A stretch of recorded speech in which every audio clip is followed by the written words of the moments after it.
'cause I saw a tiger, now I understand.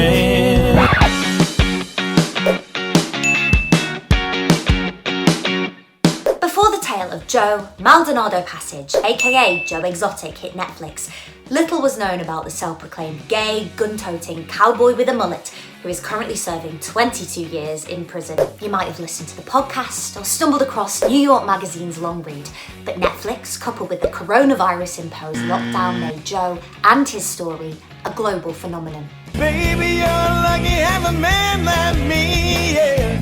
Murder allegations, animal abuse, toxic relationships, bitter rivalries, somebody's arm being ripped clean off their body by a tiger. The list is exhausting. The documentary compelling and disturbing in equal measure. There was a lot to take in across the 7 episodes, and another has since been added, with key players from the saga chatting to Community's Joel McHale, weirdly. But there are some things that weren't covered in the documentary, which add a little more context and colour to this story. And we're guessing, given that you're here watching this video, that they'll be of some interest to you. They range from, yes, you're right, that is very interesting, to, oh my god, are you for real? And yes, there is a whole lot more of that. So, if you're ready, let's dive straight into what Tiger King murder, mayhem and madness didn't tell you.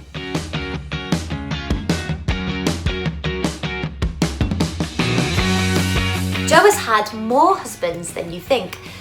Before John Finley, Travis Maldonado and Dylan Passage, who he is currently married to, there were 2 prior to that. Joe's first husband was a man called Brian Ryan, who sadly passed away back in 2001 because of complications related to HIV.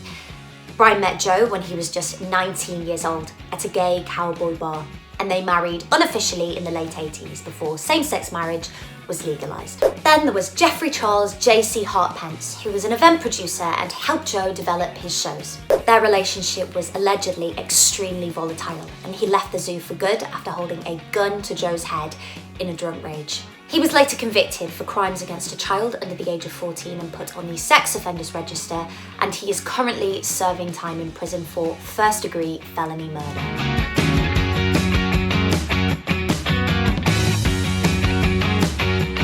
Joe Exotic does not sing in his own music videos, and he doesn't even write the songs either. No, that is the work of 2 professional musicians. Vince Johnson and Danny Clinton responded to an ad posted by Joe, who wanted a theme song for his zoo and music for an upcoming reality TV show.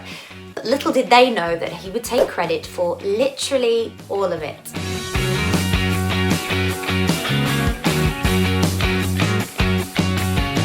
Joe Exotic, the Tiger King himself, is allegedly terrified of big cats. TV producer Rick Kirkham, who had all of his footage destroyed in that fire, made the allegation in the extra Tiger King episode. But we should add that Joe Exotic is very unlikely to approve that message. In the shots that you see in there where he's in with the 2 tigers, the white one and the other one, the white one is blind and the other one is on tranquilizers.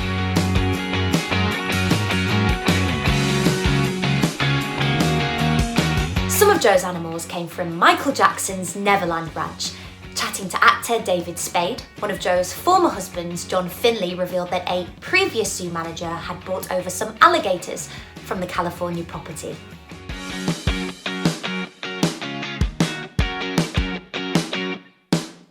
Joe is currently seeking a $94 million settlement, suing the US Federal Wildlife Reserve and the US Department of Interior. Good luck with that one, Joe. And of course his former business partner, Jeff Lowe, as well as another of his ex-colleagues. Move, then do it, and I'll run this park the right way. Joe is also seeking pardon from Donald Trump, and the US president has said that he will take a look at Joe's request. So watch this space. I'll take a look. Is that Joe Exotic? That's Joe Exotic.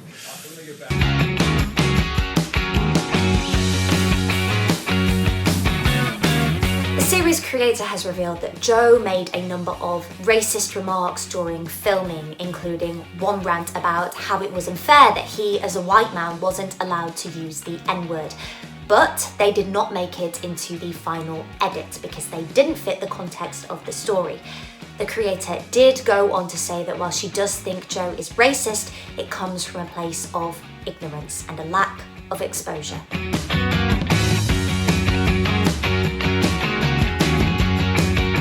Back in 1977, Joe's brother was just 36 years old when he was killed by a drunk driver.